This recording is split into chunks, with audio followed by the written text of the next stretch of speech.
Mesdames, Messieurs, bonsoir et surtout, good evening and welcome to this special program that will be exceptionally bilingual because the guest we are receiving tonight is from the northwest region of Cameroon.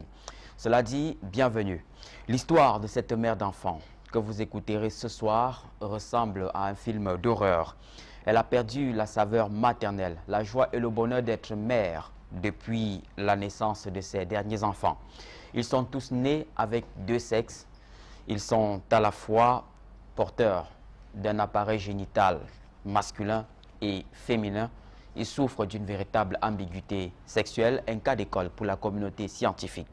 Aujourd'hui, aux frontières de l'âge adulte, ces enfants et leurs mères voudraient enfin savoir s'ils sont des garçons ou alors des filles. Ils portent à la fois des prénoms masculins et féminins. Ça, vous le verrez dans un reportage tout à fait exclusif, exceptionnel, qui mettra en lumière leur quotidien, réalisé à des centaines de kilomètres de Douala, la capitale économique du Cameroun. Cette famille, nous l'avons rencontrée à Bali Nyonga, dans le département de la Mézam, c'est dans la région du nord-ouest du Cameroun. Le reportage illustratif au relent d'ingrédients pathétiques que vous suivrez ce soir dans cette émission met en exergue le quotidien d'une famille à la fois nombreuse avec un quotidien assez douloureux. Et puis les experts de haut vol qui prendront le relais dans cette émission nous diront si cette famille porte un germe héréditaire. Ils dresseront évidemment les pistes de solutions envisageables. Ensuite, les opportunités de soins offertes par la science. Restez donc avec nous, mesdames et messieurs, pour cette émission qui se veut aussi un cas d'école pour la communauté scientifique. Une émission qui se veut pédagogique, une émission qui se voudra pathétique. A tout de suite.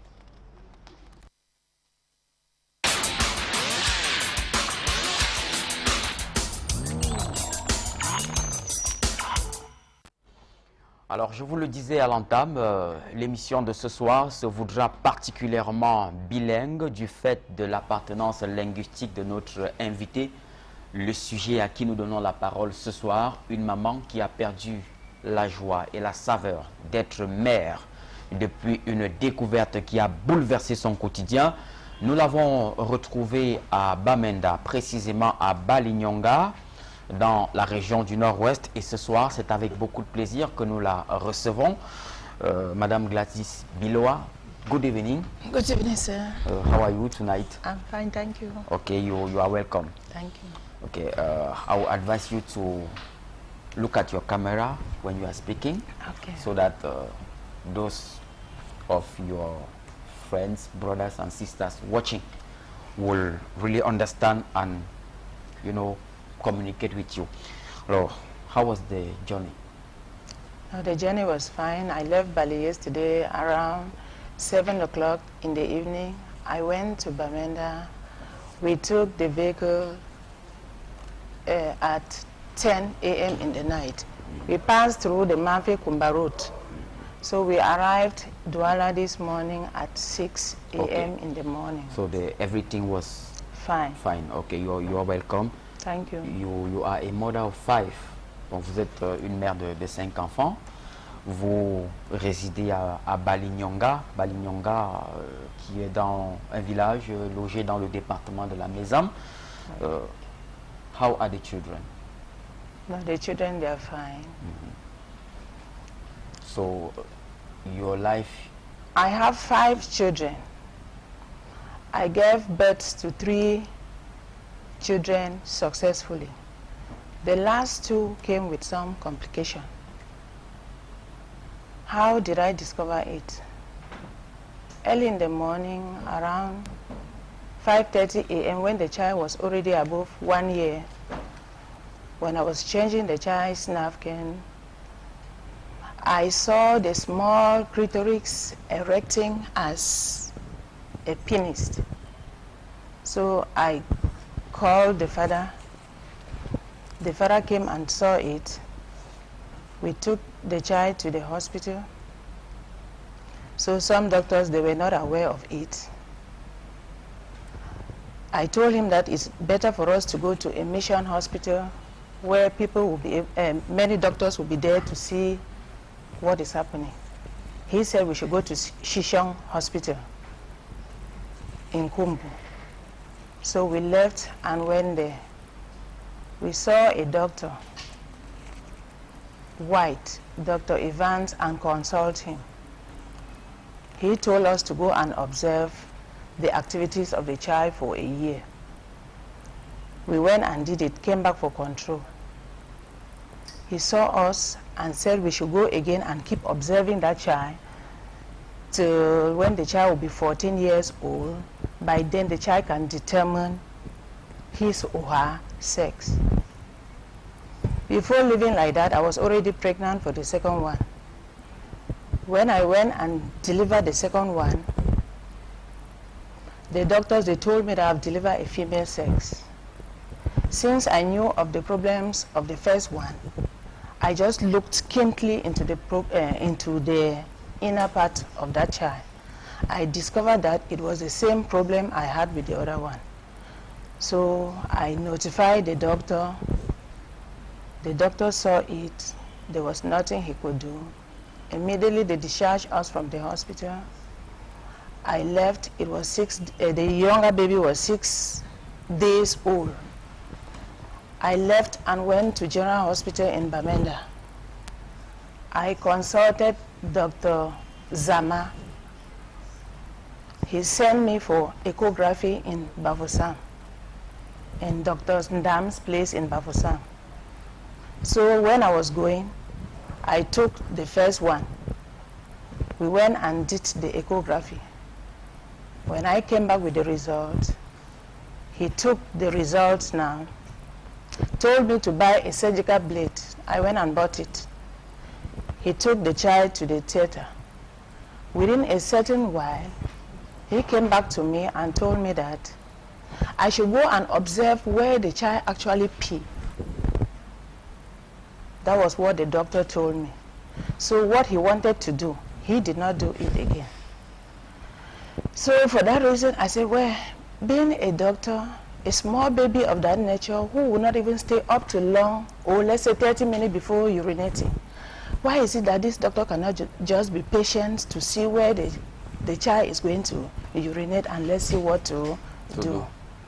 So I went back home with the child, observing as he said. I told my husband again that let's go to that same hospital where we took the first one. We went back to Shishong again. The doctor told us that we should be observing them till when they will be at the age of 14, they will be able to determine their sex. So as I went back home, suddenly my husband too fell sick. After 3 months of delivering, he died.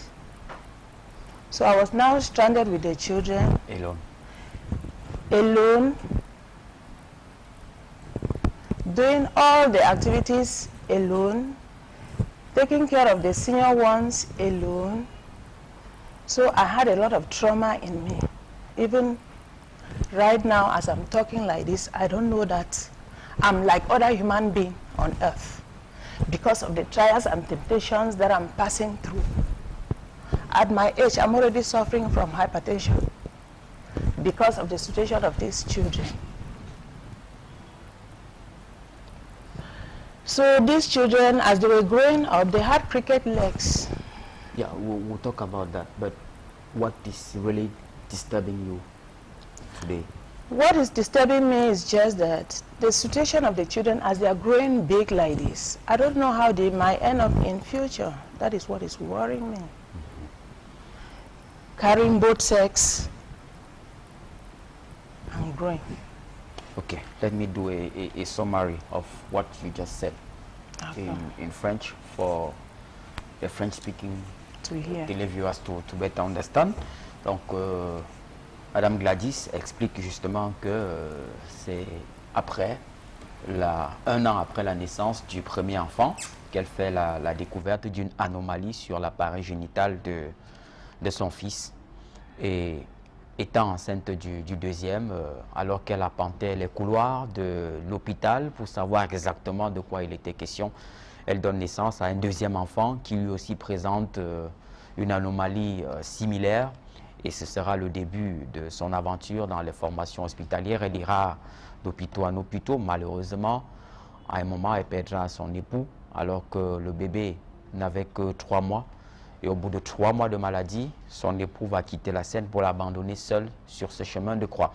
Alors, c'est la synthèse de la première partie de cet entretien. Mais à la naissance, vous avez attribué des prénoms féminins aux enfants. That is when you gave birth to those children, you thought they were girls, and you gave them a feminine name.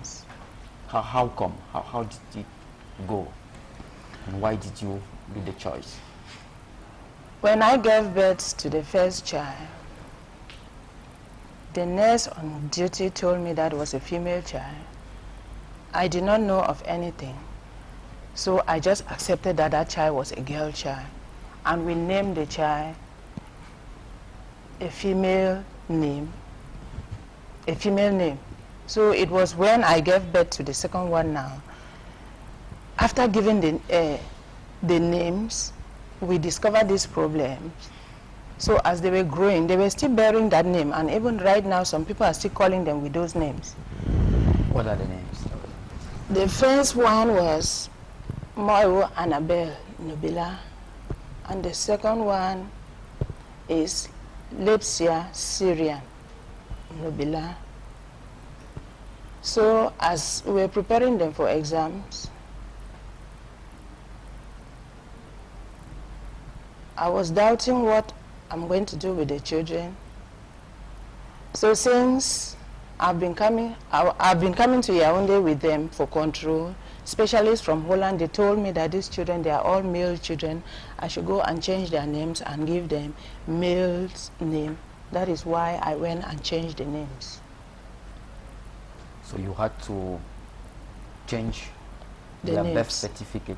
Yes, I changed their birth certificate and they issued a new one through court declaration. But how did you succeed in appropriating their new names? You were used to calling them with feminine names, and all of a sudden you began calling them. Well, the first one. How did you cope? The first one, the name we used to call, that name is beared by both male and female child. So his own has no problem. We're just calling Moyo Moyo. Moyo means what belongs to who. You see, so that name in us is beared by both male and the female children. So for him, he has no problem. It's for the second one that we used to call Lepsia. Lepsia in the dialect is a female name. So in course of changing, I just said Lepsia should be Lebga. That's a male name for us. So they just changed it in that way. So we used to call Lepsia, now we are then just calling Siri. The English name was Syrian. Now we are just calling the child Siri. Then automatically or obviously it had an impact on the addressing code. You had to change everything. We had to change everything as nature's permit, but they too accept it. Because formerly when they were going to school, immediately when they say in class that all the boys stand, you find them standing. It means that they have accepted in them that they are all male children. So that's why after when the doctors came like that and told me, I just went and issued a new birth certificate for them. And as they are growing, they're developing other physical appearances that seem strange to you. Yes, they are growing. They look dark in complexions as compared to how I gave birth to them. Then they are also changing in that aspect. You find their voices very heavy. They talk as if they're already matured. Then you find them having pubic hairs already, and most of the time I shave them. How does a mother leave all of that? How do you cope psychologically? That's why it is affecting me, and most often when I just go through it like this, you will find me completely off, because I'm just thinking of their future, that how are these children going to be tomorrow? How are they really going to be tomorrow? Now they are still small like this. When they will grow up to be big people tomorrow, how will they feel? How will they cope in the society? That's my worry.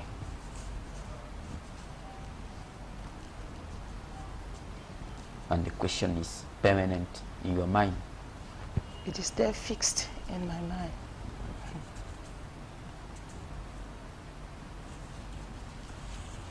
Then what is the reaction of the entourage? Have they accepted the situation? The family, your brothers and sisters? I mean, how are they taking it? My own brothers or the children's brother? Yes, your brothers. Well, my brothers, they are all junior. They are junior to me because I'm the first to my parent. So they are junior. Whatever thing I say, it means I've heard from expert. So they just abide to what I've been telling them. Then your entourage, Well, in the quarter, in the village, at school. At school, most of the time, they always come and tell me that whenever they are passing on the way, some people will actually ask whether are they boys or are they girls. I would say when they call you like that, please, don't worry. When they greet you, just answer and pass. That's God's will. Yes, that's what I've been telling them. Already in school, they know that they are male children because they are just kids. Whether they have other things in mind, I cannot know. You know, when something concerns you, people do not say it wherever you are. Now, as a teacher by profession, how do you cope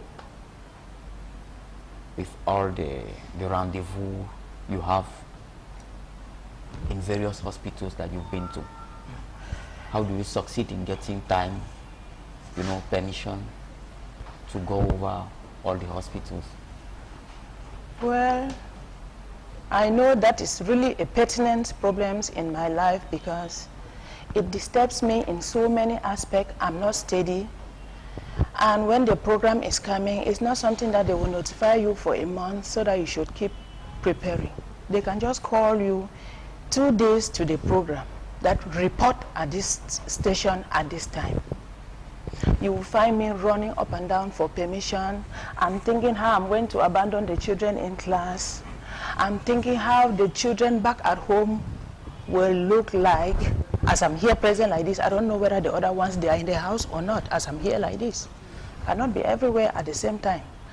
Back in school to grind me permissions. And most often when I come like this, as I'm going to the doctors, they will not even give me any report.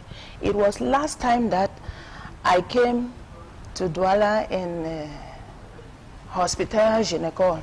I told the specialist in Yaoundé? In Yaoundé. I told the specialist that I need a written document so that when I go back, I should inform my hierarchy that this is what they have told me, so that when next I'm coming, I should use it for my permission. If they just give me a verbal permission like that, or a verbal information to carry back home, it will not grant me the permission when I need it, before they gave me a written note. So when I went, I showed it to my boss. It affects me in so many aspects. Back at classroom, we are following our sequential problems, program. After 6 weeks, we write a sequence for the children.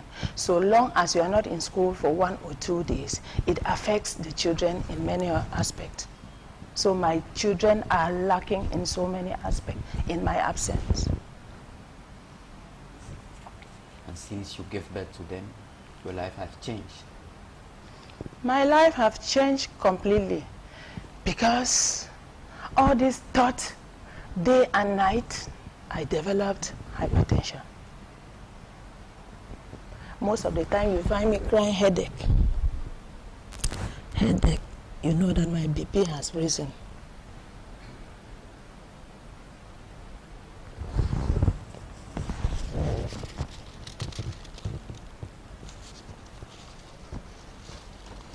Ce soir, nous recevons cette maman, mère de 5 enfants, qui vit un quotidien assez bouleversant. Elle relate ainsi son expérience avec des enfants qui sont nés en présentant une ambiguïté sexuelle. Ce sont des enfants, initialement, elle leur a attribué des prénoms de filles. Malheureusement, elle se rendra compte que des enfants développent plutôt une apparence physique proche de celle des hommes. Elle sera contrainte de changer, de leur attribuer de nouveaux prénoms. Elle s'y va son quotidien, elle va d'hôpitaux en hôpitaux. Difficile pour elle désormais d'exercer sa profession d'enseignante d'école primaire. Elle est désormais contrainte de s'occuper exclusivement de ses fils et elle voudrait justement trouver une solution. C'est d'ailleurs la raison pour laquelle elle est sur le plateau ce soir. Alors, quelles sont vos attentes? What are your expectations? What do you expect now that you've gone through various hospitals? You've met some experts. What do you expect? Can you talk to Cameroonians listening to you this evening? Well, today as I came like that, Mr. Eric Kwambo took me to a urologist. He examined the children and told me that I should not be worried. The children are going to be treated. The children are going to be operated. But before the operation, they need to go through a series of examinations to know actually what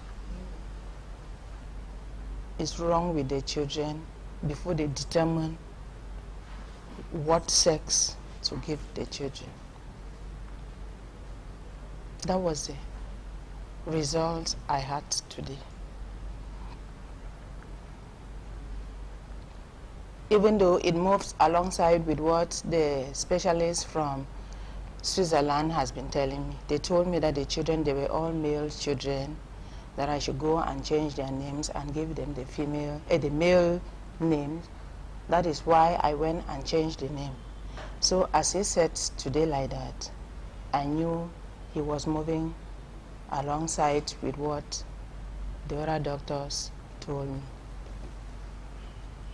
So as I went like that, I slept a bit, knowing fully that my problem shall one day be solved. In the mighty name of Jesus. Amen. Vous êtes sur le plateau de l'espoir. This is a television of hope.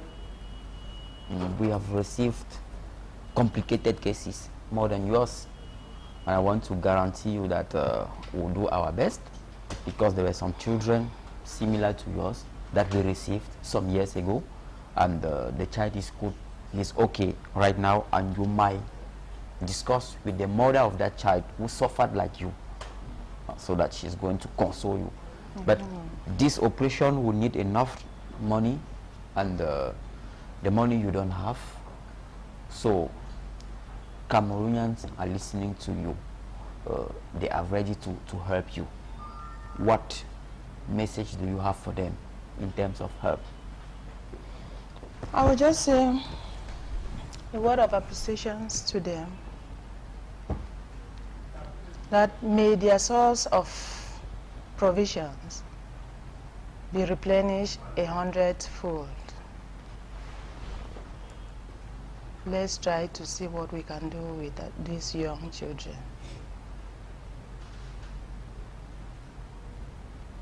I hope I will not have much to say. And the family, your brothers and sisters watching you right now in Balinyonga? They are watching at me.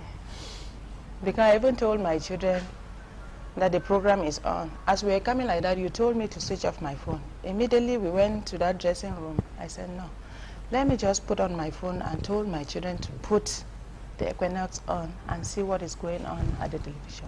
Because as I'm talking like this, it's now that I'm seeing I was not seeing it formally. It's now that I'm seeing it. Okay.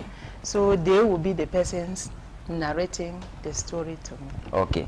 I'm happy you have succeeded in getting a smile from you, having a smiling face, because you have been crying all along since we went to Bamenda and everything. So thank you for coming to the program tonight. You will not go, you will remain with us, and very soon we will be giving room to, or giving the floor to the experts. Alors, mesdames, messieurs, ainsi va le quotidien de cette maman. Un quotidien assez bouleversant, un quotidien pathétique, un quotidien difficile. Elle voudrait absolument, impérativement savoir de quoi souffrent ses enfants et y trouver une solution pour mener une vie normale, comme toutes les mamans qui savourent régulièrement, habituellement, la joie de l'enfantement. Alors sans plus attendre, mesdames et messieurs, je vous propose de suivre ce reportage. Nous étions à son domicile à Bali Nyonga, dans le département de la Mézam. C'est dans la région du nord-ouest du Cameroun, à des kilomètres de Bamenda. Nous y étions avec la caméra de M. Samuel Tchoufa. Nous avons rencontré cette famille. Je vous propose de suivre ce reportage qui est assez pathétique, mais illustratif. C'est un reportage qui vous permettra de mieux cerner, de mieux comprendre le quotidien de cette famille. Et juste derrière, nous donnons la parole à nos experts qui devront nous édifier sur cette pathologie curieuse. A tout de suite.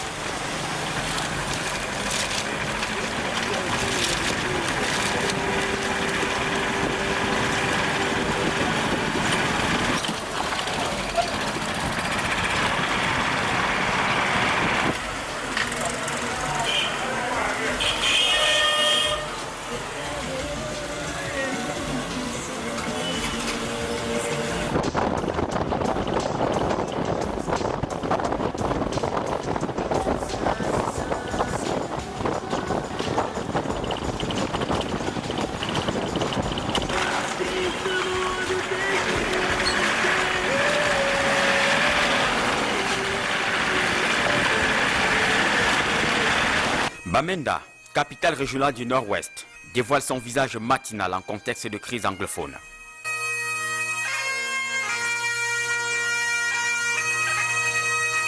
L'axe Babadjou-Bamenda et ses routes délabrées sous un décor de nid de poule devenu pot de fleurs. Bamenda sous un visage des jours ordinaires.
À des dizaines de kilomètres de cette ville se trouve Bali Nyonga.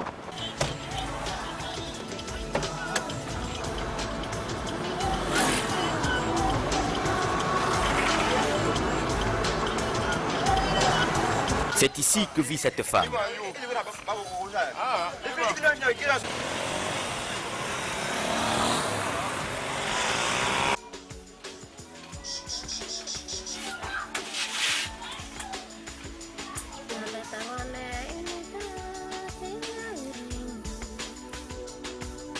Gladys, mère de 5 enfants, a cessé de savourer le bonheur d'être mère depuis une découverte bouleversante.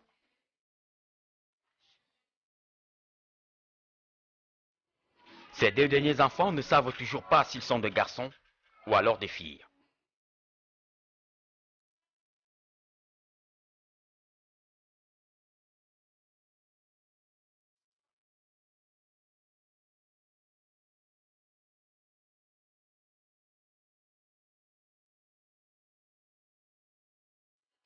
C'est seulement 1 an après la naissance du premier de ces 2 enfants qu'elle découvre une anomalie sur l'appareil génital.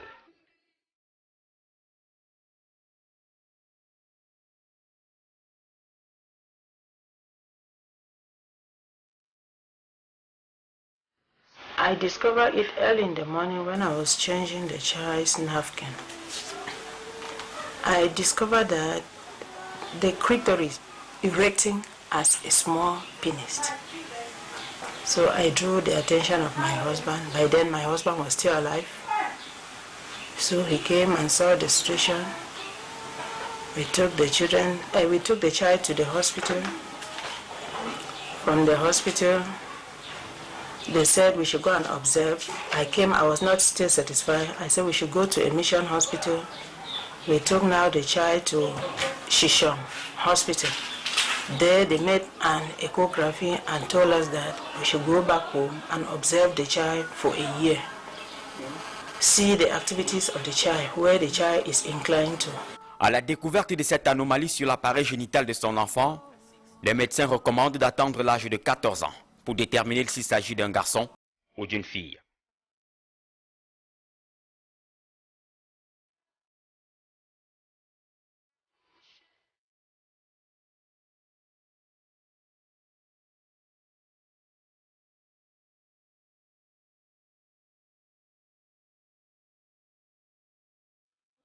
Alors que la tante s'opère, Gladys tombe enceinte de son 5e enfant. À la naissance de ce dernier, toujours le même constat. Le sexe de l'enfant présente à nouveau une anomalie. I delivered the second child since I was already aware of the program. I checked immediately. I delivered the child, they still named the child.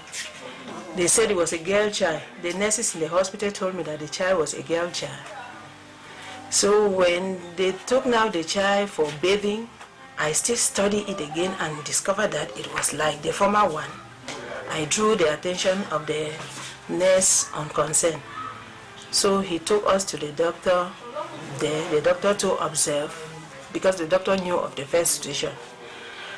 So when I left there, 6 days old, I went to Bamenda and saw a gynecologist there. He studied that child, sent us for echography in Bafusam, in Dr. Ndam's place in Bafusam. By then there was no echography in Bamenda as it is common now. So before going there, I just took the other child, went and did the echography for the 2 of them. Les voici. Ils portent les prénoms Abel et Cyril. Des prénoms masculins auxquels ils sont désormais contraints de s'adapter. À la naissance, tous les 2 ont été considérés et éduqués comme des filles jusqu'à l'âge de 10 ans. Cette photo est celle de Cyril. Ici, il était considéré comme fille et ses parents lui avaient donné le prénom d'Annabelle. Son frère cadet, devenu Cyril, était jusqu'à un passé récent considéré lui aussi comme un enfant de sexe féminin. Il se faisait appeler Cyriane, devenu Cyril. Vrai dilemme pour la famille. Well, I don't care about what people will say. I'm just crying for the future of those children. I'm crying for their future, that God should one day give me solutions for their problems. Because if I want to look at the outside situations, you will realize that some situations are there that are even delicate than these ones. Some people are even longing for this type of people to cry it in their houses when they have all access and they are not there. So that's how I console my soul at times. That yes, some people are actually longing for having all the material wealth, but they don't have people like this to cry in their house. So now that they are talking, they are eating, they are excreting, it is only that problem that they have. Might be one day there shall be a problem. And that's why I'm rushing from one hospital to another. If you find me in our situation that we are there, whether they give me whatever post, I will say, no, I'm not steady. I'm moving up and down. I can be called at any moment. And so long as they call me, I'll go. There was a time my boss refused to give me permission when I wanted to go to attend a call in Yaoundé for the sake of these children. Last March, he refused to sign my permission. As if for the sake of these children, I can abandon this job. Yes, I can abandon it. For the sake of these children, I can abandon it. You as a human being, if you do not see into their problems, then let me tell you that I'm going. But finally, he realized it and came and apologized to me. Gladys est veuve. Elle a perdu son mari, le père de ses enfants, alors qu'il n'avait qu'1 an. Sans son défunt époux, elle parcourt toute seule les formations hospitalières du Cameroun, depuis leur naissance, en quête de solutions. Enseignante de formation, son revenu mensuel ne lui permet pas de supporter les charges relatives à une évacuation sanitaire, telle que recommandée par un groupe de médecins. Les portes de l'école étant toujours fermées dans cette partie anglophone du pays, elle exerce des travaux champêtres pour meubler son quotidien et nourrir ses enfants. Si les portes de l'école s'ouvrent le mois prochain, Abel devra présenter son premier diplôme scolaire, la First School Living Certificate, l'équivalent du CEP, certificat d'études primaires dans le sous-système francophone.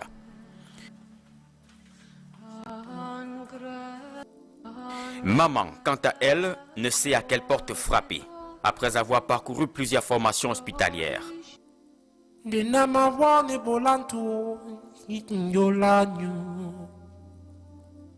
I'm crying for the Cameroonians who are outside there, so that they should help me in my situation, so that if they help me, those ones who are interested in our situation, they should come and help us. We are crying for them. Please, come and help us. We have no other except our mother. Please come, we are crying for your help. Thank you. You spend a lot on us, and we don't have anything to help her with sick. Even when she's in the farm, we're in the house, watching our TV, we don't have anything left to do than to stay in the house. We cannot work at far distance because if we were our legs, we'll be hurting. That's why. When we are in the house, we clean the house and keep the house clean and wash all the dishes. After that, we eat and watch television. Abel et Cyril portent des prénoms masculins. Mais il faut attendre des examens approfondis pour établir s'ils sont des filles ou alors des garçons. L'entourage de la famille n'arrange pas les choses. Elle vit une somme de frustration et de moquerie au quotidien. À ce jour, juste un mot au bout des lèvres. L'espoir d'un lendemain meilleur.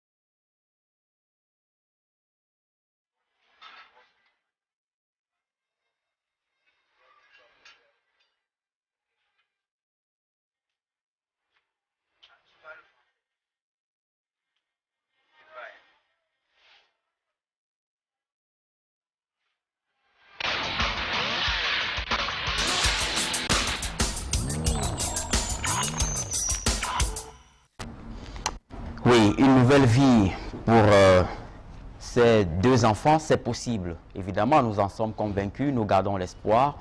Nous savons qu'ensemble, nous pourrons contribuer à relever, nous pourrons relever ces défis. Donc, n'hésitez pas si vous avez déjà une contribution ou si vous envisagez de leur apporter votre soutien, quelle que soit la nature de ce soutien, moral, psychologique, financier. Le numéro qui s'affiche au bas de votre petit écran, le 6 90 50 50 94.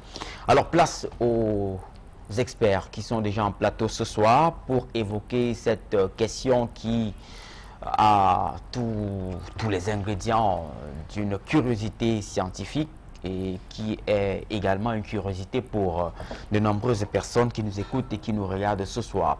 Alors sur le plateau de Regard Social en posture d'expert ce soir, le docteur Eroro Djengwe. Bonsoir docteur. Bonsoir. Je commence par vous parce que justement vous êtes psychologue clinicien. Vous avez écouté le récit bouleversant, pathétique de cette famille, de cette mère qui est veuve en plus. Comment on vit psychologiquement une telle histoire?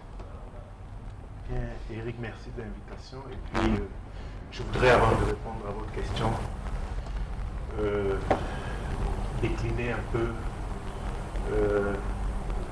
un hommage respectueux à l'endroit des familles comme celle-ci, qui se trouvent confrontées à des situations énigmatiques, apparemment sans solution.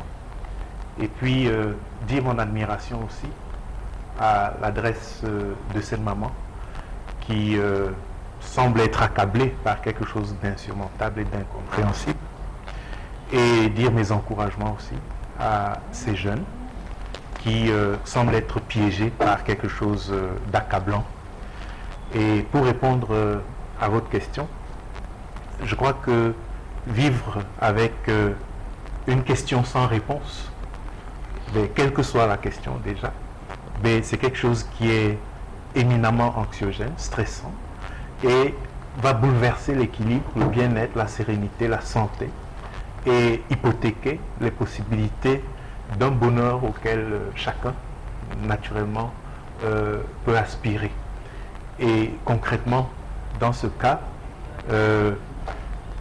il s'agit de quelque chose, on y reviendra certainement. Tout à fait, on y reviendra. Mais je crois que la notion de bonheur demeure, n'est-ce pas, juste un point d'interrogation, un rêve, et on va voir dans quelle mesure c'est quelque chose de possible à vivre dans la réalité. Très bien.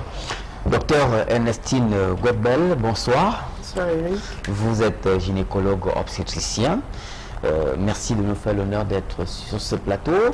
Vous avez écouté vous aussi le récit de cette famille. Vous avez suivi l'élément d'appui qui mettait en lumière son quotidien dans ce village du nord-ouest.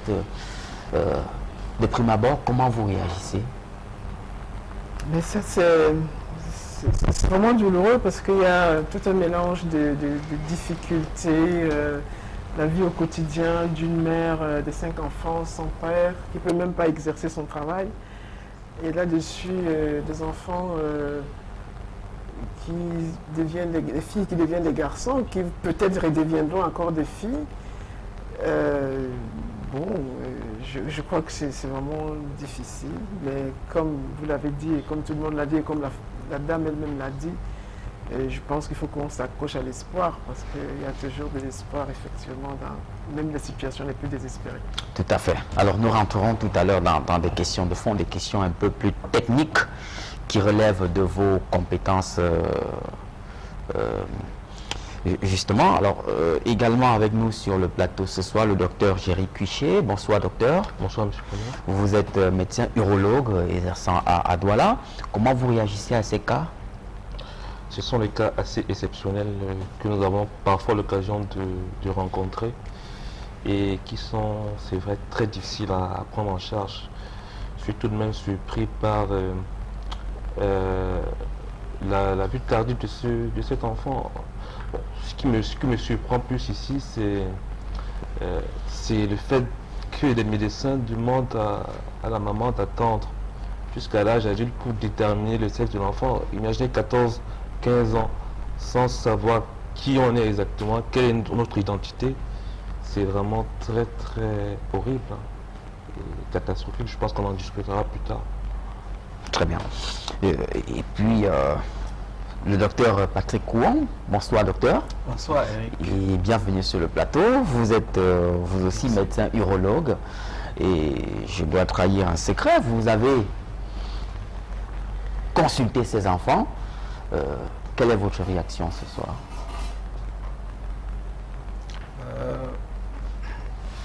Ma réaction, c'est comme mon collègue a dit, c'est vraiment difficile de supporter, de ne pas avoir une identité pendant 13 ans, parce que le premier enfant a 13 ans. Bon, parfois on peut comprendre pourquoi peut-être les médecins du coin ont préféré gérer le problème comme ça a été géré. Parfois, vous savez que nous, les médecins, parfois, on se place, disons, on pense beaucoup plus au problème que le malade souffre. Et puis, si on voit qu'on ne peut pas donner une solution, parfois, on cache derrière la vérité. Ça, c'est ce que nous voyons dans un contexte, dans notre contexte. Mais sinon, d'habitude, si la prise en charge devrait être correctement faite, un enfant doit avoir au moins une identité avant l'âge préscolaire pour 3 ans. Oui, 3 ans, 2 ans et demi, 3 ans. Donc c'est tout ce que j'ai pu dire. C'est possible de déterminer? Oui. Oui, bien sûr, c'est facile. Ok, en tout cas, on en parlera. Bien, je voudrais rassurer nos téléspectateurs, parce qu'ils sont nombreux à nous écouter, à nous suivre dans les régions anglophones du Cameroun, à Bamenda, à Buea, un peu partout.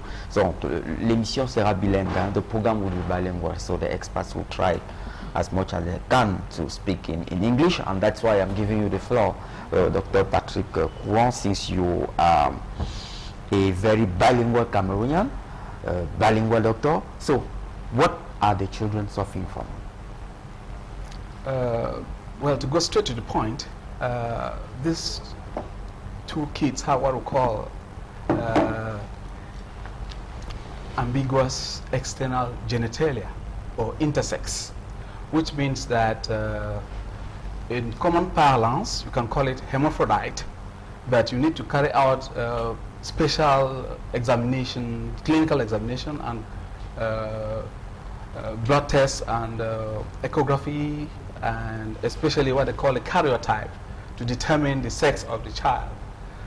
So to answer straight your question, these children could be considered for the moment hermaphrodite, which means they have both sexes. But now the management of these patients will depend on the final diagnosis, especially the karyotype.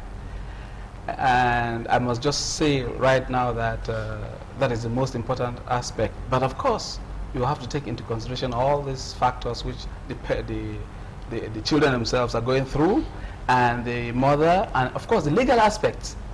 There are very many aspects to be taken into consideration. Ok. Alors, docteur Cuitier, de quoi souffrent-ils ces enfants? Comme mon aîné l'a dit, ils souffrent effectivement d'une pathologie qu'on appelle couramment ambiguïté sexuelle, avec la présence parfois des organes aussi bien masculins que féminins chez ces patients. Dans cette entité, il faut dire, il y a plusieurs causes, il y a plusieurs étiologies qui peuvent être responsables de tels problèmes. Tout se passe en fait au cours de la grossesse de la dame, entre le 6e et le 12e et la 2e semaine de grossesse, en fonction du sexe déjà du patient. Ça peut être aussi bien les hommes. Les hommes, c'est le karyotype, on parle des gènes, des chromosomes X, Y, tandis que les femmes, sont les chromosomes en régional qui nous différencient X et X, donc 2X. En fonction de ce karyotype, de ces gènes, il va avoir normalement une virilisation des organes. Au départ, entre la 6e semaine, après, au niveau de la 6e semaine d'habitude, nous sommes tous pareils. Les hommes comme les femmes ont des utérus. En fonction maintenant de la virilisation qui va se faire, l'homme, le garçon va perdre ses utérus et va développer les organes masculins que l'on connaît, tandis que la fille, elle, va développer les organes sexuels féminins. Chez une femme, il peut y arriver que la virilisation se fait également. Donc on peut avoir une petite fille, XX, qui va développer un pénis du fait d'une sécrétion anormale d'hormones masculines. Tandis que l'homme peut avoir également une insuffisance d'hormones masculines qui va faire en sorte qu'il devienne finalement une fille. Donc c'est en fait ce processus qui a dû se dérouler chez cette famille. Justement, qui peut être héréditaire comme voilà, on s'en rend compte. Voilà, puisque vous parlez de la grossesse, je vous donne la parole, docteur Ernestine Wedbel, vous qui êtes la mère des bébés. Alors, quels sont les facteurs qui concourent à cette ambiguïté, à établir, à fabriquer cette ambiguïté sexuelle durant la grossesse? Mais d'abord, il est très difficile de parler de facteurs parce que, en fait, comme l'a dit mon confrère urologue, normalement, le déterminisme sexuel se fait très très tôt dans la vie intra-utérine des enfants, des fœtus. Et je dis toujours, en fait, quand on a un enfant normal, c'est une chance. On n'est pas fait pour être normal tout le temps. Et les enfants qui ont ce genre de situation où ils ont deux sexes, on a ça, la fréquence est entre 1 sur 2000 naissances. C'est pas peu, c'est rare, mais ce n'est pas peu. Donc, alors, quand ces enfants ont pas fait cette détermination, parce qu'il faut comprendre qu'il y a d'abord le chromosome. Maintenant, il y a les hormones qui vont agir sur ce chromosome-là pour les aider à aller vers le garçon ou vers la fille. Qu'est-ce qui va donc faire que ces hormones n'agissent pas? On va parler des facteurs environnementaux. Ils sont toujours là. On va parler du hasard, de la malchance, parce que des fois, il n'y a aucune raison, mais les enfants arrivent quand même à ne pas se développer normalement, ou alors une anomalie génétique qui se trouve chez un des parents ou les deux. D'où, quand on voit cette famille, que deux enfants coup sur coup ont eu cela, ça veut dire qu'il y a quelque chose de pas très normal qui existait déjà chez ces deux parents-là. Mais il y a également des problèmes de dysfonctionnement, de mauvais fonctionnement des hormones. Chez certaines femmes, elles se retrouvent à produire pendant les grossesses des hormones de l'homme. Ça peut être des produits qu'elles mangent, ça peut être des tumeurs dans certains organes, comme les petits organes qu'on appelle les surrénales, ou des hormones qu'on lui donne pendant la grossesse. Ces hormones vont agir sur le fœtus de telle sorte que le fœtus va avoir tendance à se développer du côté masculin, alors que c'est une petite fille. Donc il y a toutes ces anomalies qui arrivent. Maintenant, les enfants peuvent naître effectivement avec leur sexe. On a parlé de pseudo-hermaphrodisme. Ils naissent avec le sexe, disons, garçon. Et puis, les hormones des hommes, des garçons, la testostérone normalement, qui doivent accompagner sa croissance, notamment vers la puberté, pour lui donner les caractères du garçon, c'est-à-dire la voix, les poils, la morphologie. Ces hormones ne fonctionnent pas. Soit parce qu'il y a une panne dans le fonctionnement de cette hormone, soit parce qu'il y a un blocage, soit parce qu'il n'y a pas les endroits, on appelle les récepteurs, où ces hormones doivent aller agir. Mais ces enfants ne vont pas avoir cette possibilité de se développer comme des garçons. Ils vont avoir l'aspect extérieur des filles. Et vice-versa également, quand c'est des filles qui se retrouvent inondées par les hormones, même après l'accouchement, soit parce qu'elles ont des petites tumeurs, soit parce qu'elles continuent à consommer des hormones masculines, bon, ils vont aussi rater leur orientation féminine et avoir l'aspect extérieur des garçons alors que ce sont des filles. Ok. Alors, docteur Djengo, on observera sur le cas précis qu'il y a eu coup sur coup, de façon successive, deux enfants qui présentaient la même anomalie. Est-ce qu'il n'y a pas une relation de cause à effet? Parce que la mère dit qu'elle fait le constat, et dit avoir fait le constat de cette anomalie, alors que le premier était âgé d'1 an et elle portait déjà une deuxième grossesse, est-ce que psychologiquement, il n'y a pas une implication dans cette relation de cause à effet? Je veux supposer, Eric, dans votre question, que votre hypothèse, notamment pour la deuxième grossesse, c'est que la découverte du premier cas aurait déclenché un choc émotionnel qui aurait induit des perturbations donc hormonales qui elles-mêmes sont devenues responsables de l'installation de cette ambiguïté. Donc c'est une hypothèse. Je crois que le docteur Guedbel a suffisamment insisté sur le rôle des hormones aussi. Or, les hormones sont contrôlées par le cerveau. Ce qui se passe au niveau de l'embryogenèse maintenant, ça a été dit ici, c'est-à-dire que dès la 6e, 12e semaine, au niveau anatomique, morphologique, il y a la mise en place de quelque chose qui va ressembler aux organes, mais c'est au niveau cérébral après que ça va se stabiliser. Or, la mise en place de l'identité sexuelle au niveau cérébral est plus tardive, donc c'est après la 20e semaine par là. Donc, qu'est-ce qui va se passer? C'est que quelque chose peut-être qui est déjà là et qui, au niveau cérébral, a besoin d'être consolidé et maîtrisé, mais probablement que des facteurs qu'on ne connaît pas, qu'on ne maîtrise pas, peuvent servir de perturbateurs. Maintenant, les perturbateurs peuvent être environnementaux, ils peuvent être personnels, ils peuvent être de tout ordre, y compris psychologiques, bien sûr. Parce que l'activité mentale, si on pouvait l'attribuer au stress, par exemple, de la mère, modifie au niveau hormonal la physiologie et ça peut avoir un impact sur la grossesse. On connaît des pathologies qui sont des pathologies congénitales, par exemple, qui sont induites par l'état de santé de la mère ou le stress maternel. De là à établir le raccourci selon lequel cette situation-ci serait due au stress maternel, je crois que ce serait très vite aller en besogne. Donc, ça peut être une hypothèse, mais si ça permet d'imaginer ce qui s'est passé à la deuxième grossesse, ça ne nous renseigne pas du tout sur le premier cas.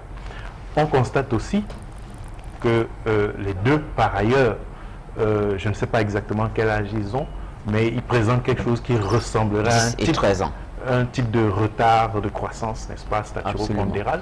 Donc, à quoi est-ce que cela serait dû? Donc, ça aussi, on pourrait l'investiguer. Et peut-être que le suivi de la grossesse n'a pas apporté tout ce qu'il fallait pour monitorer, orienter, anticiper un développement qui serait anormal au niveau intra-utérin. Ok. Alors, deuxième hypothèse, cher expert, surtout la question s'adresse davantage aux urologues. Y a-t-il pas une dimension héréditaire sur la répétition? Est-ce qu'il n'y a pas une hypothèse? Est-ce qu'il n'y a pas à explorer l'aspect héréditaire? Ici, ça semble être évident qu'il y a forcément un côté génétique dans la pathologie, puisqu'il y a deux enfants déjà qui sont atteints. Et donc, de ce que je sais, ce genre de pathologies sont très souvent également héréditaires. Donc, ça ne m'étonnerait pas que ce soit. Et c'est pour ça qu'il est important ici d'effectuer un karyotypage dans le but de rechercher les gènes, les chromosomes qui sont défectueux. Lorsque vous dites héréditaire, est-ce que cette question peut être évacuée à la suite d'un test électrophorèse, par exemple? Non, un karyotypage. Le docteur Couron l'a dit tout à l'heure, avec un karyotypage, on pourrait quand même évaluer aussi bien déjà le sexe des enfants. Si on pousse un peu plus loin, on pourrait également savoir quelles sont les anomalies chromosomiques qui expliquent cette maladie. Il est possible, mais ce n'est pas toujours le cas. Docteur? Oui, tout juste pour ajouter que quand vous voyez les deux enfants, du coup, vous auriez l'impression que ce sont les jumeaux.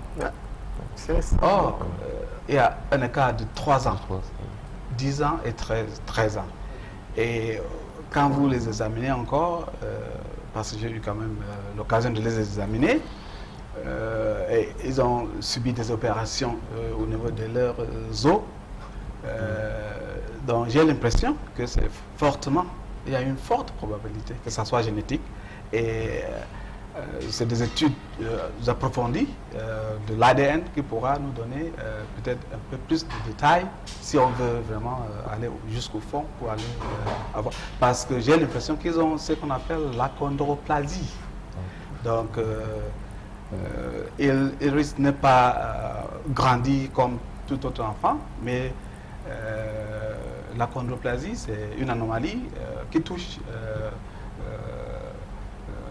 la taille des os et puis les os ne grandissent pas comme il faut. Et il y a une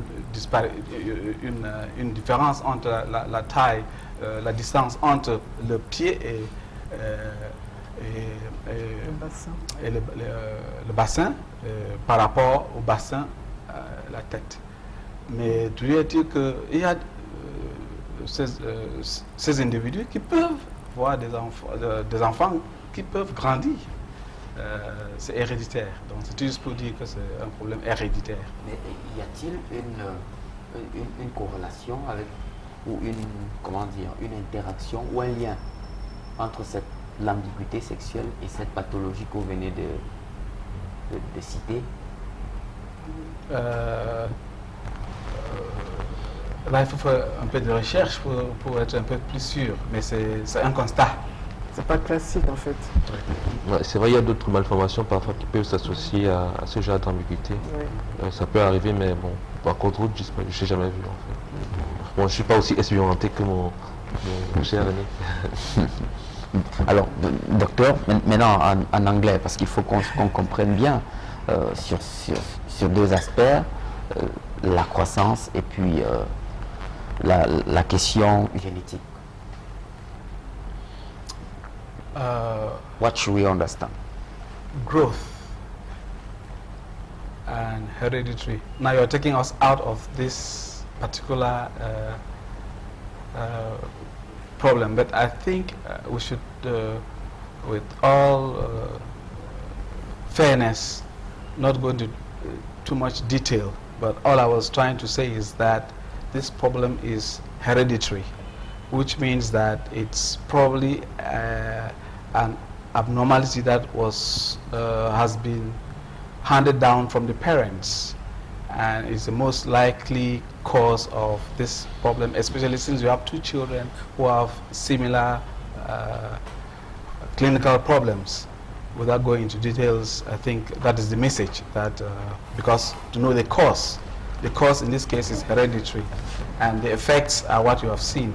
And I think it behoves us to look for solutions instead of going to very high technical details. Ok, mais il se passe quand même que la prise en charge, tout à l'heure vous avez effleuré la question, docteur Cuchet, la prise en charge immédiate dès les premières heures de la découverte de la pathologie semble avoir présenté quelques défaillances. Docteur Bouedbel, on a demandé à la famille, les médecins qui l'ont reçu, qui l'ont consulté aux premières heures après la naissance.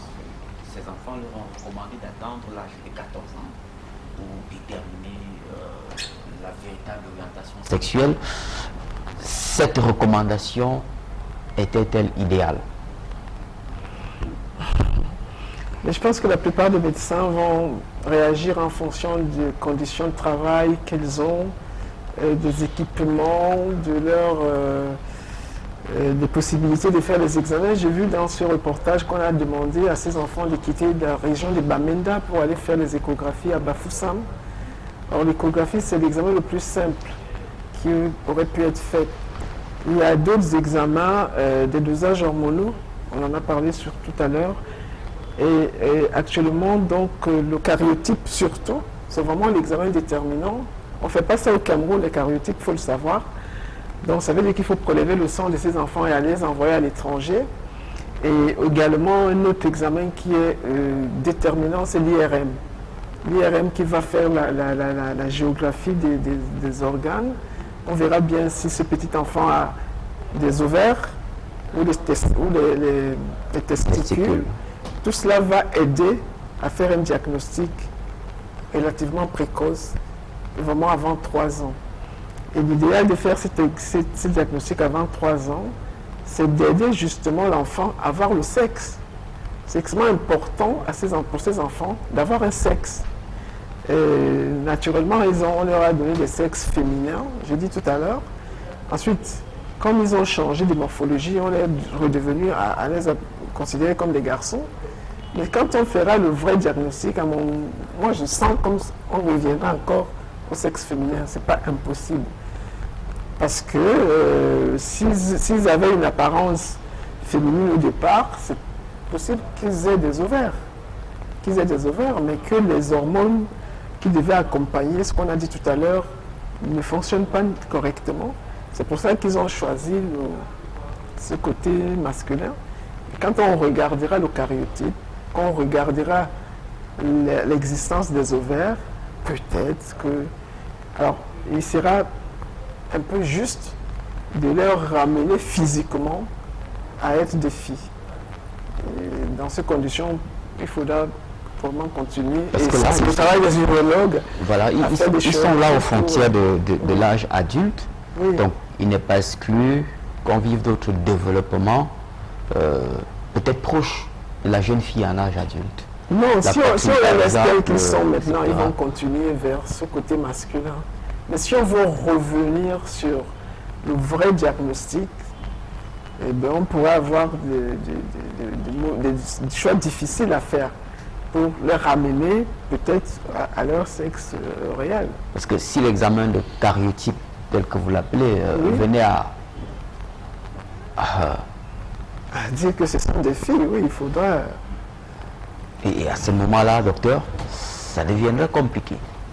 Effectivement, je crois que là, on entre dans la complexité du problème.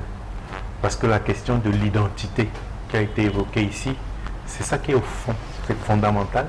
Sur le plan morphologique, anatomique, on a besoin d'un repère physique qui permet d'attribuer un sexe habituellement considéré comme mâle, donc, ou femelle. Donc, fille ou garçon. Maintenant, ça, c'est l'aspect extérieur visible. Est-ce que, sur le plan biologique, ça signifie nécessairement qu'à l'intérieur, il y a toute la continuité? C'est une chaîne de conséquences. C'est-à-dire que pour la fille, il faudrait que ce soit un vagin qui fonctionne, il faudrait qu'il y ait un utérus, il faudrait qu'il y ait des ovaires, et que ça permette une sexualité féminine qui débouche maintenant aussi sur la reproduction. Là, on aura une identité sexuelle sur le plan biologique qui est cohérente, qui est harmonieuse.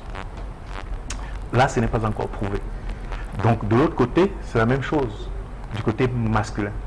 Il faudrait que ça fonctionne dans toutes ces strates. Et ça correspond maintenant à un dispositif cérébral qui contrôle au niveau hormonal toute la mécanique de la sexualité et maintenant de ce qu'on va appeler le désir sexuel.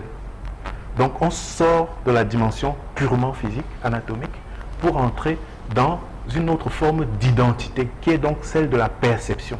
Je me sens homme, je me sens femme, et le désir sexuel, je l'éprouve vis-à-vis d'un partenaire qui serait le vis-à-vis hétérosexuel de mon sexe anatomique d'appartenance. Donc là, les choses deviennent plus compliquées. Donc, comment on va faire si on ne sait pas encore où est-ce qu'ils en sont au niveau interne, dans la continuité des organes maintenant, pour déterminer leur sexe masculin ou féminin, et eux-mêmes à supposer qu'ils se soient habitués, parce que c'est aussi ça l'identité, n'est-ce pas? C'est quelque chose auquel on se familiarise, quelque chose qu'on apprivoise et qu'on revendique après. Donc s'ils se sont habitués à un schéma, une apparence physique qui pour eux serait leur identité sexuelle, et que on découvre avec des examens qui maintenant sont tardifs que leur identité sur le plan biologique n'est pas celle à laquelle ils se sont habitués, voilà un problème psychologique supplémentaire qui est en train de se poser. Mais c'est très complexe, docteur. Lorsqu'on écoute le récit de la famille, on se rend compte que les enfants jusqu'à un certain âge ont été éduqués comme des filles. Vous avez vu d'ailleurs le mot de vestimentaire tout à l'heure dans le reportage. Ensuite, on leur dit, en fait, vous êtes des garçons.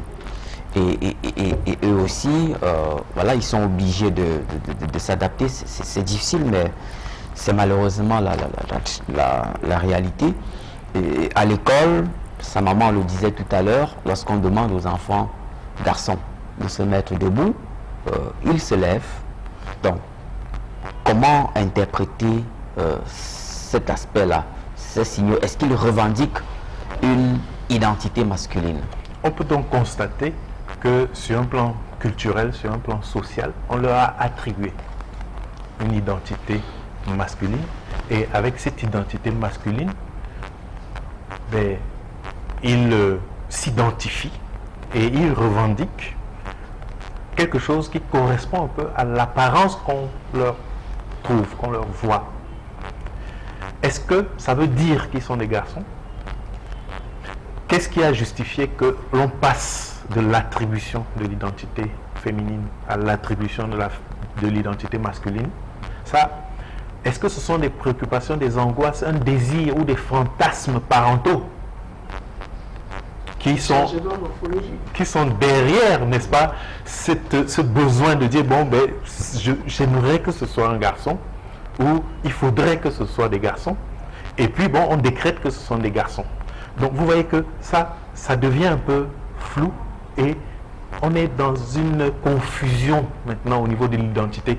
Et cette confusion, à mon avis, est un peu accentuée, aggravée par le fait que les prénoms qu'on leur a donnés forcent un peu et obligent à basculer tantôt du côté masculin parce qu'il y a un prénom explicite qui est masculin, ou du côté féminin parce qu'il y a un prénom féminin. Donc là, on est au niveau de l'identité sur le plan psychologique maintenant, mais dans un désert d'identification et d'appartenance. On ne sait pas qui on est. On ne sait pas qui on est. Et je crois que culturellement, on aurait pu éviter ça. Parce que dans nos traditions africaines, il y a beaucoup de noms qui sont tantôt, qui n'ont pas de sexe. Voilà, il y a beaucoup de noms qui n'ont pas de sexe. Mais on aurait pu éviter pour le deuxième. On aurait pu, d'ailleurs pour tout le monde, leur attribuer des noms africains. Parce que les noms africains sont applicables, voilà, sont applicables tantôt à l'homme, tantôt à la femme.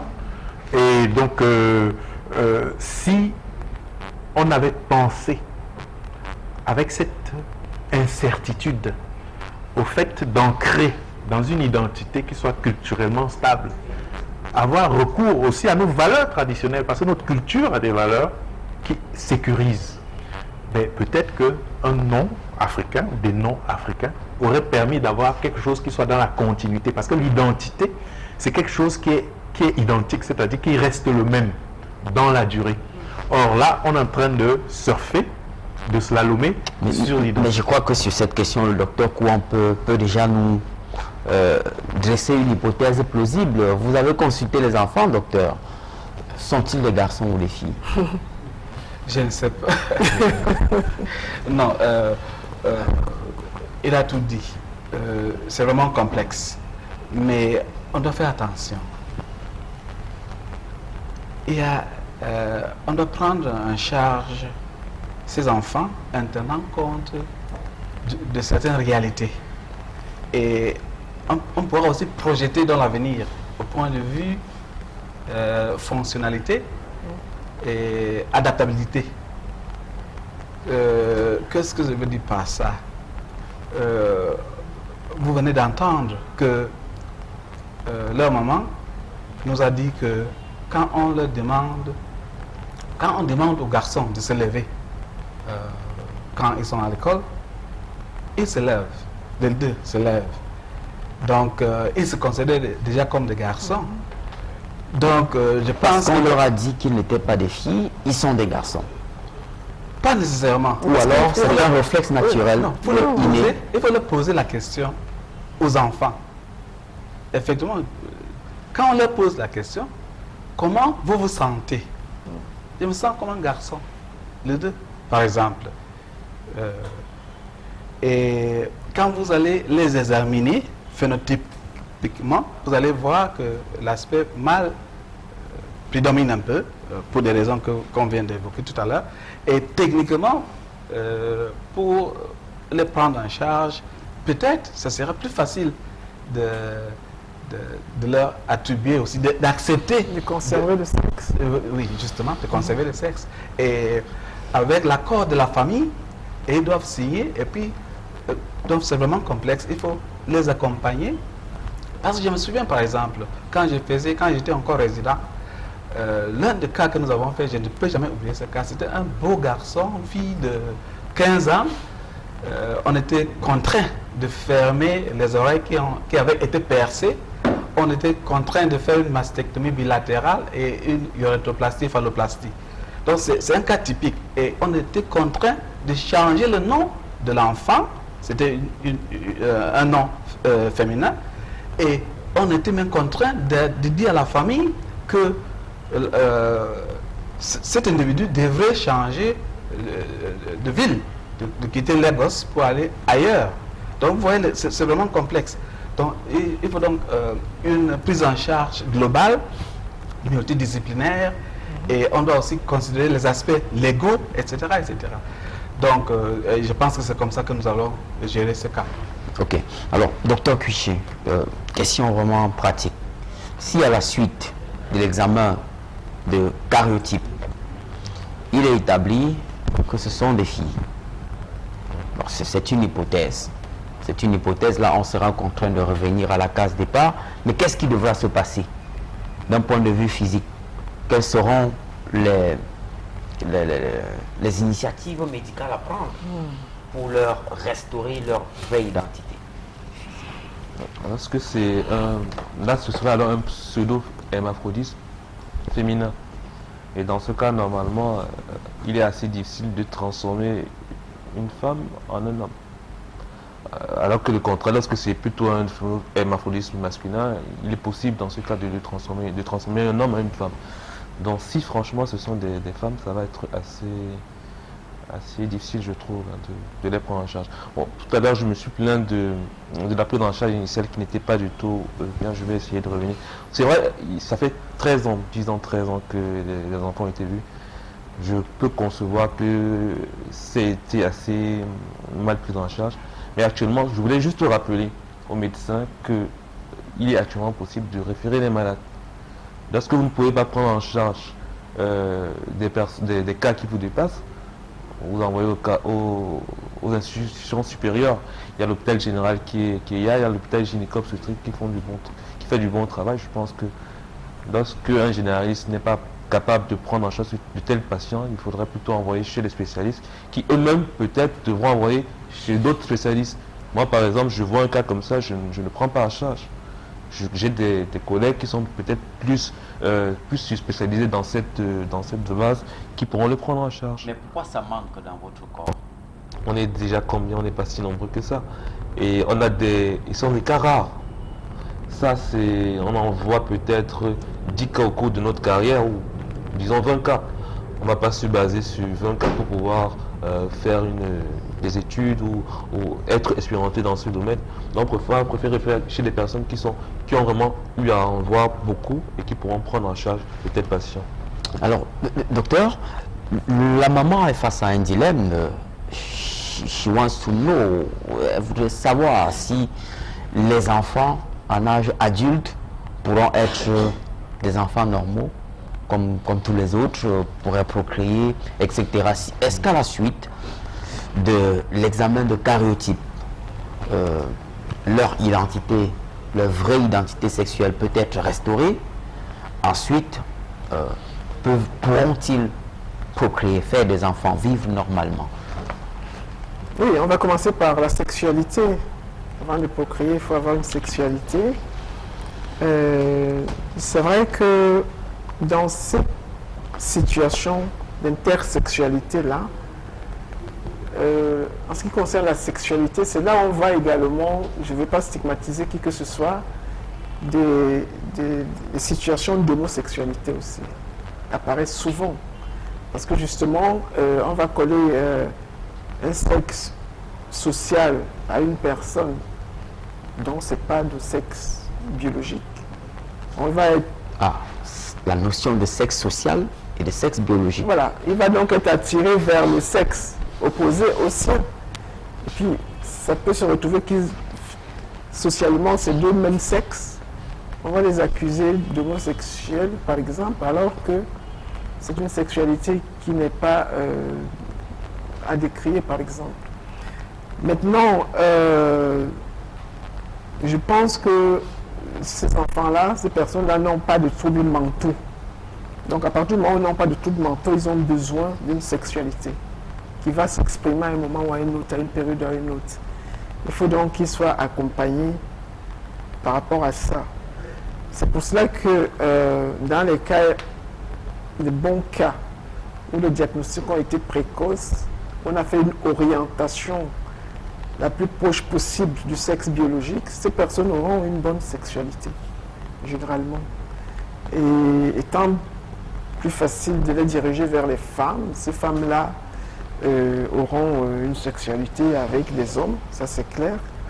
Maintenant, les femmes qui vont avoir une anatomie interne à peu près correcte, c'est-à-dire qui auront un utérus, aujourd'hui, ces femmes-là peuvent avoir des enfants. C'est généralement par des assistances à la procréation.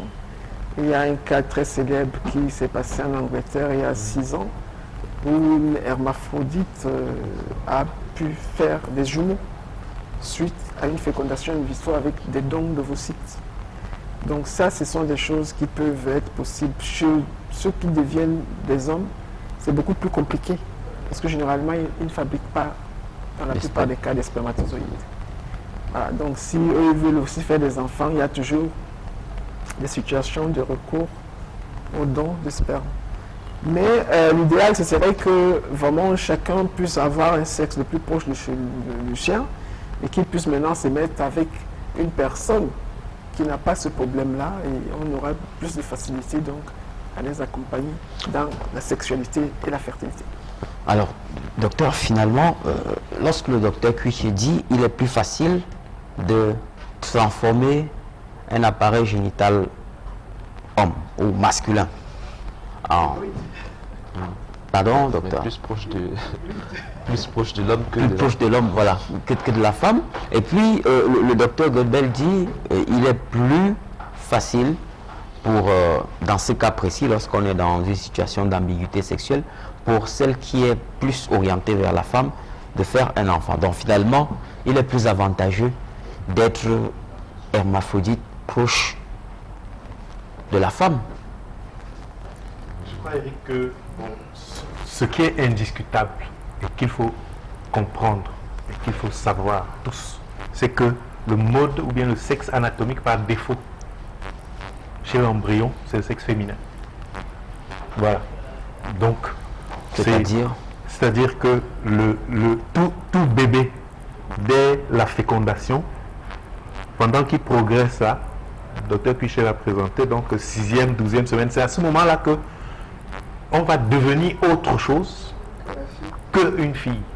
Ça veut dire que le sexe par défaut, le setup mode, n'est-ce pas, par défaut, c'est féminin. Et donc, si on prend la logique un peu de cette évolution, de la détermination et de la différenciation sexuelle sur le plan biologique, on va dire qu'on est d'abord tous une femme et on peut le rester jusqu'à la naissance. Et chemin faisant, on devient un homme. Au sens, n'est-ce pas, pour utiliser des images comme ça. Donc c'est d'abord féminin qui peut aller jusqu'à la naissance et éventuellement, chemin faisant, devient masculin et va sortir garçon. Donc c'est ça. Maintenant, est-ce que quand on a cette ambiguïté et qu'on a un morphotype plus proche du sexe masculin, on a plus de chances de procréer? Bon, ça a été dit, c'est probablement plus compliqué.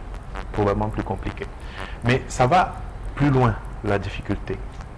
Parce que le sexe social, ou bien le sexe attribué, parce que c'est une construction, n'est-ce pas, sociale, qui est donc l'appartenance revendiquée.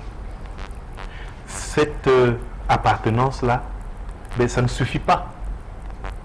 Ça ne suffit pas. Donc si je suis garçon, parce que j'ai appris socialement à avoir des comportements, des attitudes de garçon, et que sur un plan biologique, physiologique, hormonal, je suis gouverné par d'autres mécanismes, mais je suis un peu perdu.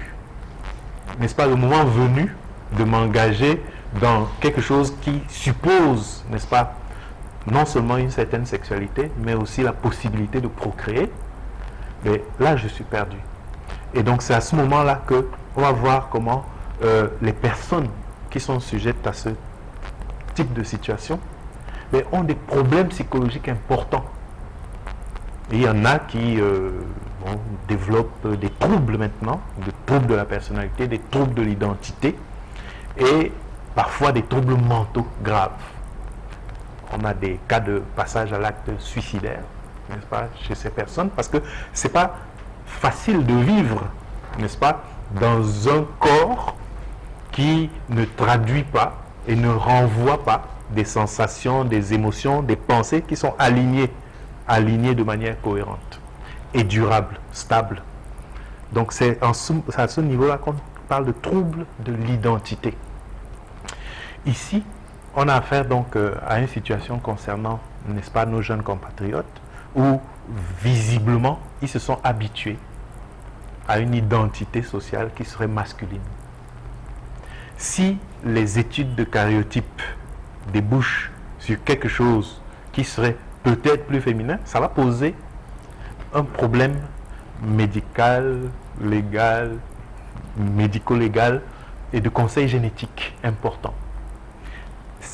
Ce sera à eux, finalement, de gérer cette question-là et peut-être de proposer une option qui sera celle avec laquelle ils pourront vivre avec une certaine sérénité en disant, bon ben, voici mon histoire, ben, il y a eu ce parcours, je suis à la croisée des chemins et je me sens un peu plus confortable, n'est-ce pas, avec cette identité-ci.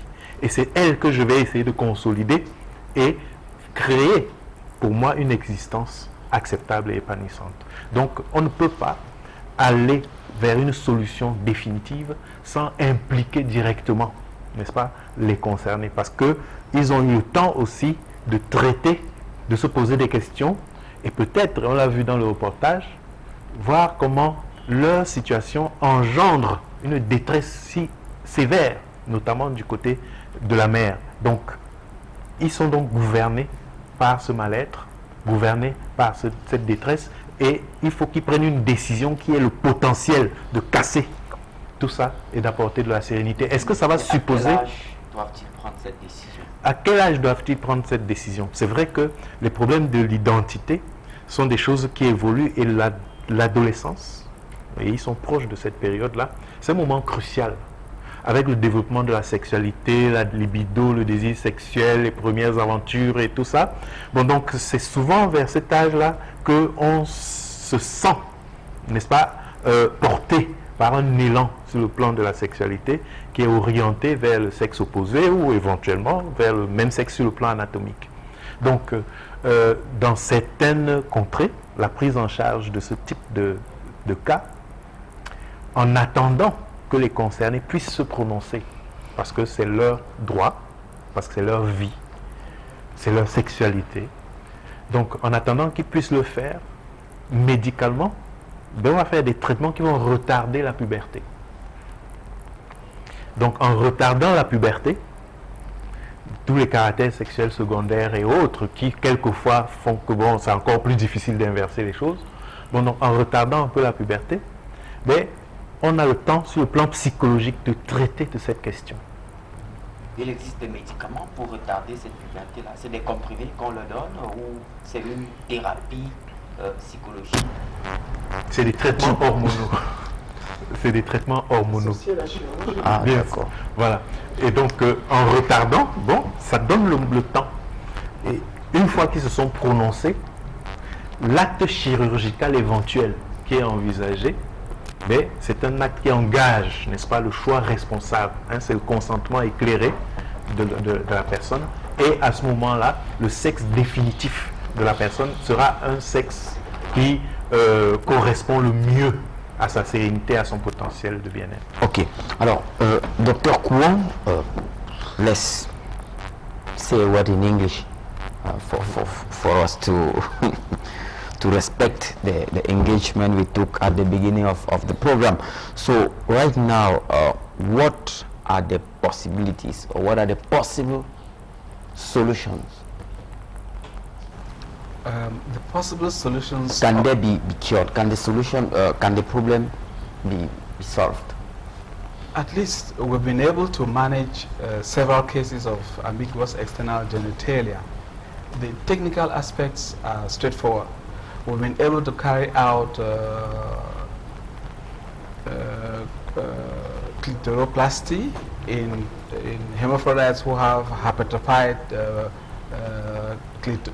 clitorises by doing a reduction phalloplasty, in the sense that, especially when there's a well-developed vagina. But in the particular case where we're talking about now, I think the management would depend. Technically, it's possible. You can carry out. We're going to carry out. We're able to carry out a uretroplasty, because the problem is a penoscrotal hypospadias, which means that the young boys are urinating like women. But if eventually it is confirmed that they are male, for instance, then that will be straightforward. There will be no legal or other implications. But definitely we'll need to carry out karyotype studies to come out with a correct diagnosis before deciding, before going into other details. And the parents will need to play a major part and eventually make sure that they convince the young people, so that in later life, just like the clinical psychologists have said, there will not be problems from them asking the mother, why did you give me this sex and why did you give me this sex? So that is where but technically we are capable of carrying out surgical procedures that will correct the problem. Mm-hmm. So when, where, and how much do we need to carry on the karyotype exam to determine their exact sex? Well, I would not want to hazard a guess, but usually it's not good to talk finance when you're on. It's good to just know that it's fairly expensive. No, because we have to know, doctor. Well, we have friends and brothers and sisters from Bamenda, Buea. They are ready to contribute, and at least it's an opportunity to tell them that they have to. We are pleading on them to help our brothers, because the numbers are there. You can just call or text an SMS. Our team will get in touch with you. So all I can say is that I mean, we've been working with Centre Pasteur in Yaoundé. They have a branch here, and we'll need to get in contact with them to be able to, for them to give us the cost, because we have to draw blood under specific conditions and send to France for the karyotype to be carried out, and then thereafter we can go into more details. But at our own level, we can carry out MRIs in Douala, which are very expensive. The simple MRI, for instance, would cost at least 200,000 francs, something like that. It will give us a diagnosis to know whether there are other organs, ovaries, uteri, etc. inside, before we take a final decision. And so it's going to be quite expensive, but I will not quote any amount of money. So we need to carry out hormonal studies, we need to carry out MRI, and we need to carry out the karyotype before we come to a final diagnosis. And then it will take some time before we can plan how to carry out the surgical procedure, which they will eventually need, but will not be in a rush. It has to be planned and has to be done stepwise. Ok. Maintenant, sur la prévention, docteur Cuichet, comment éviter de telles pathologies?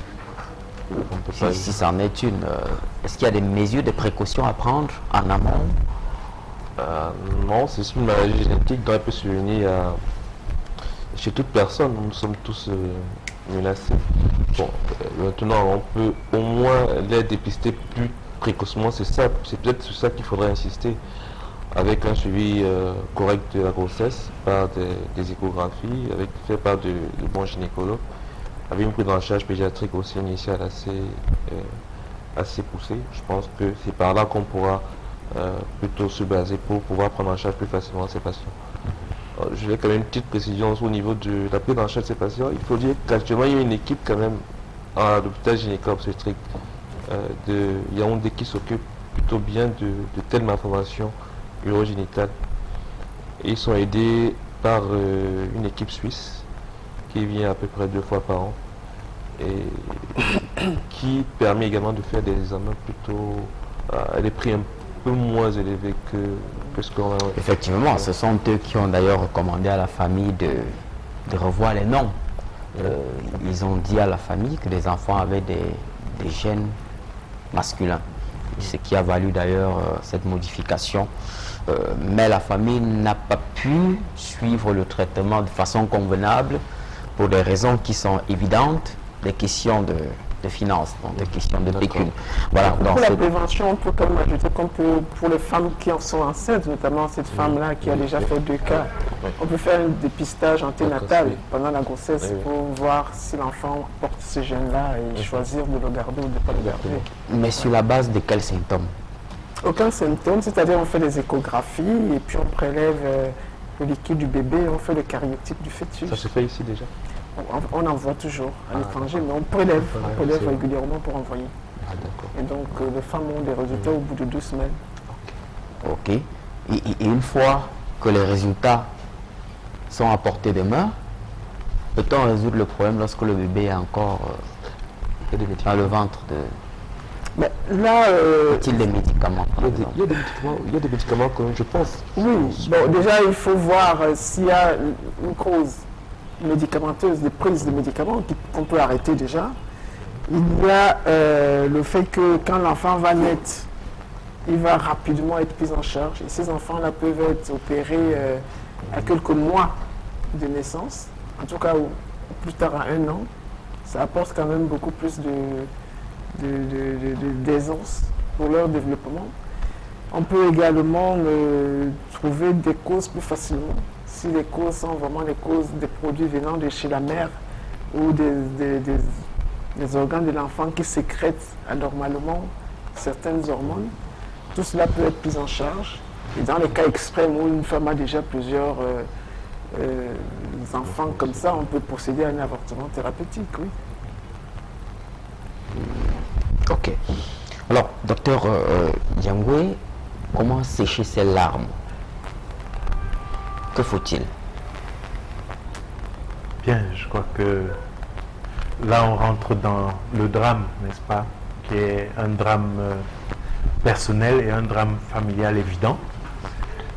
Une détresse de tous les jours qui est notable chez les concernés directs, parce que le fait d'être dans une identité qui est instable pour les concernés eux-mêmes, c'est quelque chose de dramatique. Donc, directement les concernant, il est utile de les aider à construire quelque chose qui tienne, sur lequel ils puissent s'accrocher et avoir un sens, une valeur pour leur propre vie et pour leur existence, en dépit de cette situation qui, elle, peut évoluer. La situation peut évoluer. Mais en attendant, au quotidien, chaque être humain a besoin d'un minimum de sérénité, d'un minimum de bien-être, et puis une capacité à se projeter de manière réaliste. Et donc, sur ce plan-là, médicalement, un processus est lancé, mais en attendant, peut-être que ce processus-là ne va pas créer quelque chose d'absolu, avec peut-être au bout un potentiel de procréation tel que la maman a pu l'exprimer comme désir, n'est-ce pas, pour sa progéniture. Donc on va accompagner les concernés directs pour que leur identité soit quelque chose d'acceptable. Maintenant, du côté de la mère, on voit bien qu'il y a un drame personnel qui est vécu comme quelque chose d'extrêmement accablant. Mais elle a aussi besoin de comprendre que l'hérédité, c'est quelque chose qui est relativement aléatoire et que le hasard, ça existe, et que ce hasard, cette tombola-là, ben, ça peut se répéter chez la même personne plus d'une fois. Et puisque c'est le hasard, ben, la responsabilité personnelle sur le hasard, ben, elle est nulle. Donc elle n'est pas responsable de ce qui se passe. Elle est une victime. Et en tant que victime, ben, elle ne va pas culpabiliser, n'est-ce pas? Parce qu'il n'y a pas de faute là-dedans. Il s'agit donc de l'aider, elle, à s'affranchir d'une possible culpabilité ou des interprétations accablantes, n'est-ce pas, qu'elle s'inflige à elle-même et qui aggravent, n'est-ce pas, sa détresse. Pour qu'elle ait le cœur léger et qu'elle soit en capacité maintenant de porter et d'accompagner ses enfants dans un processus qui va très probablement offrir une issue moins dramatique que la situation présente. Donc, le drame, je crois qu'il n'est pas de mise. Parce que dans toute situation, comme celle que l'on voit là, mais à condition que l'on prenne les choses en main, il y a toujours la possibilité de moins en souffrir. Et c'est possible. Ok. Alors, docteur Cuichet, vous rassurez sur la possibilité de trouver une solution? Aidé par mon aîné, le docteur Kouan. Oui, nous sommes là en phase de recommandation. Je lui donnerai la parole. Parce qu'évidemment, il faut le rappeler, le docteur Kouan a eu à assurer la prise en charge d'un cas dans le cadre de cette émission. L'enfant aujourd'hui se porte bien. Et elle va d'ailleurs à l'école. Donc, mais est-ce que vous vous rassurez sur la base des éléments que vous avez pu glaner en les écoutant? Je ne sais pas ce que vous entendez déjà par bon résultat. Ça, c'est aussi une question. Je ne sais pas, est-ce que vous voulez dire qu'ils seront... Mais leur restaurer identité sexuelle. Si c'était garçon, qu'à la suite d'une chirurgie, non, pour moi, qu'ils le deviennent. Pour moi, il n'y a plus besoin. Ici, ils se considèrent comme des garçons. Ils vont être des garçons. Ce n'est plus qu'une histoire de chirurgie, de médecin. Mais si le karyotype... Non, pour moi, que le karyotype soit masculin ou féminin, s'ils disent, si pour eux ils se considèrent comme des garçons, ils vont rester garçons. Il n'y a pas intérêt à les changer actuellement de sexe. Ils ont déjà été changés une fois. Franchement, le faire encore une deuxième fois, ce serait vraiment aller briser la psyché. Je trouve que ce n'est pas du tout nécessaire. Mais ce serait faire endosse à la science, non? Comment le karyotype peut établir que c'est des filles, et puis parce qu'ils ont décidé d'être garçons... parce que dans la prise en charge de telle maladie, il n'y a pas... le traitement ne se base pas que sur le karyotypage. Tout dépend aussi du caractère de l'enfant et de la morphologie que le patient présente. C'est pour ça qu'on va faire des examens complémentaires pour savoir s'il possède un utérus, s'il possède des ovaires, s'il possède des testicules. Mais ils peuvent avoir une morphologie masculine, oui, et avoir un appareil génital féminin. Exactement. Mais on va essayer de voir vers quoi ils tendent le plus. Et c'est vers cela normalement qu'on devrait prendre en compte. Mais ce n'est pas que de ça dont on a besoin, mais il faut aussi que la famille s'exprime, que le patient s'exprime. Le karyotypage aussi va contribuer. Mais actuellement, je pense que c'est plus, moi je pencherais plus pour la volonté des patients que d'un quelconque karyotypage. Tout dépend de ça. Ok. So, doctor, what is the final decision? Who is the one to decide on their sexual orientation? The children or the mother? Well, that's a very difficult question, but I'm happy that my colleague has given us the way forward so as to be practical, look for a solution that will satisfy the children as well as their mother. So I think that is what we'll tend towards. And if we're going to do magnetic resonant imagery, for instance, it will just be to help us know whether we need to well, I don't want to go into technical details because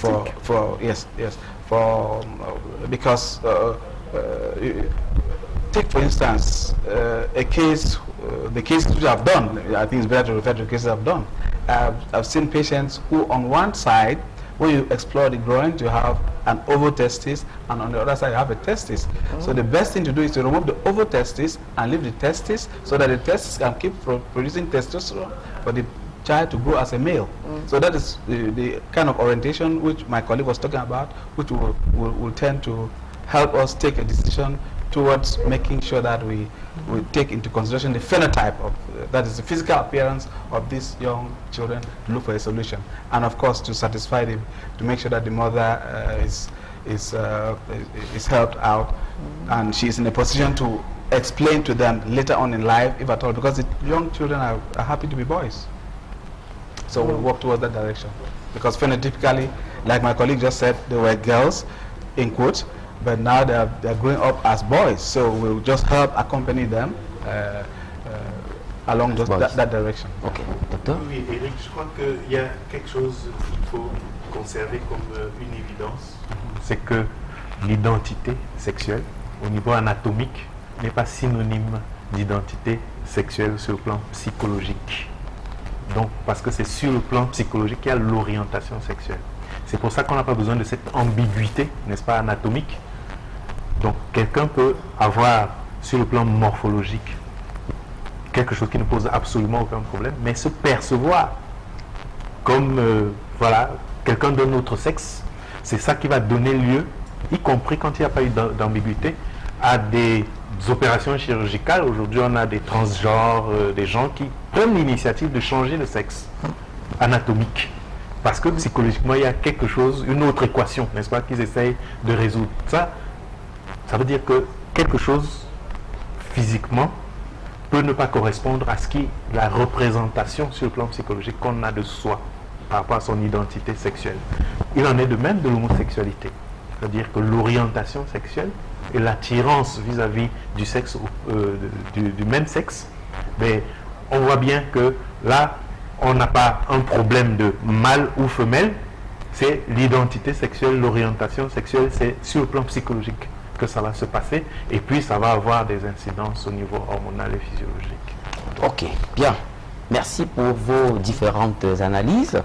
Merci d'être venu sur le plateau, nous édifier sur cette pathologie assez curieuse. Nous allons continuer à travailler pour lever les moyens nécessaires en vue d'effectuer cet examen tant voulu, cet examen impératif, voire incontournable, l'examen de karyotype qui ne s'opère malheureusement pas au Cameroun. Donc une fois que ensemble nous aurons mis les moyens qu'il faut, réunir les moyens qu'il faut, évidemment nous prendrons des dispositions à cet effet.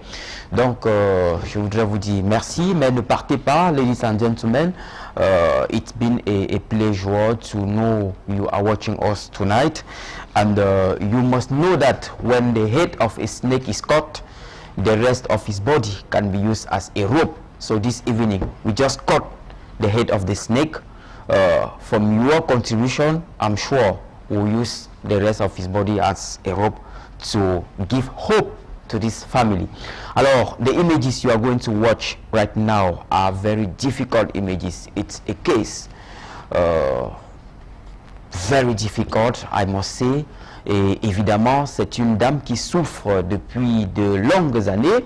Nous avons eu l'occasion de vous présenter ces images plus d'une fois. Vous avez apporté votre contribution. Aujourd'hui, elle est rentrée en clinique. Je vous propose de suivre tout d'abord ce reportage qui revient sur son quotidien. Un quotidien douloureux, un quotidien difficile. Des images captées par la caméra de M. Samuel Tchoufa, avec bien sûr la plume et la voix de Flavien Walondongo. Retrouvons-nous juste derrière pour quelques nouvelles. A tout de suite.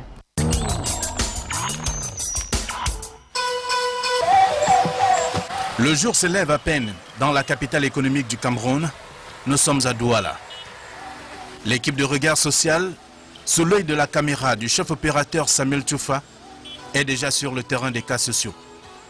Pour cette autre découverte, l'équipe se rend au quartier Mboko, à un jeu de pierre de Mbanga Pongo, dans le 3e arrondissement de la ville de Douala. Occupe un studio, chambre et salon. Elle partage cet espace avec sa fille et son voisin de lit. Voilà, il s'agit de Micheline. Et ce soir, nous avons un message important à partager avec vous. Micheline est rentrée en clinique. Impossible pour l'instant d'avoir les images. Mais nous devons simplement retenir que le compte de Micheline est à 0. Parce que justement, c'est une série d'interventions chirurgicales Elle a été soumise déjà à une série d'interventions chirurgicales. Il nous faut encore des efforts supplémentaires pour pouvoir relever ce challenge. C'est possible, rassurez-vous, c'est possible. Donc n'hésitez pas à envoyer vos différentes contributions au numéro qui s'affiche au bas de votre petit écran, le 690 50 50 94, précédé bien sûr du 237.